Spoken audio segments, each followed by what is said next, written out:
Aksi bule Inggris berinisial JEF membawa narkoba jenis heroin ke Bali berhasil digagalkan Badan Narkotika Nasional Provinsi Bali bersama Bea Cukai Ngurah Rai di Bandara I Gusti Ngurah Rai, Kuta Badung. Uniknya, untuk mengelabui petugas, bule itu membungkus barang haram tersebut dengan kondom dan balon lalu dimasukkan ke dalam anus.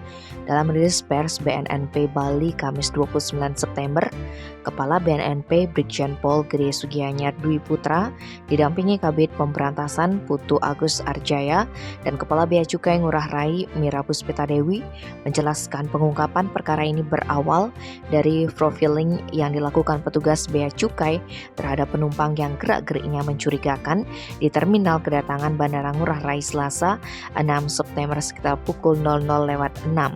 Seorang penumpang WNA berinisial JEF yang terbang dari Ho Chi Minh, Vietnam dan direct ke Bali terlihat berjalan sempoyongan seolah-olah dalam pengaruh obat. Merasa curiga, petugas memeriksa JEF, namun tidak ditemukan benda yang berkaitan dengan narkotika di barang bawaannya. Meski begitu, pihak Bea Cukai bekerja sama dengan BNNP Bali melakukan pemeriksaan fisik atau searching body.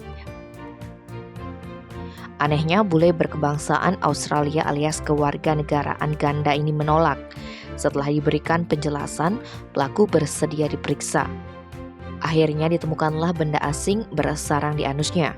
Aparat berusaha mengeluarkan benda terbungkus kondom warna orange. Dalam kondom tersebut terdapat balon warna biru. Balon inilah yang dipakai membungkus plastik klip bening berisi metafetamina atau sabu seberat 0,34 gram. Bukan hanya itu, di tengah bungkusan sabu ditemukan lagi barang berupa heroin seberat 8,09 gram.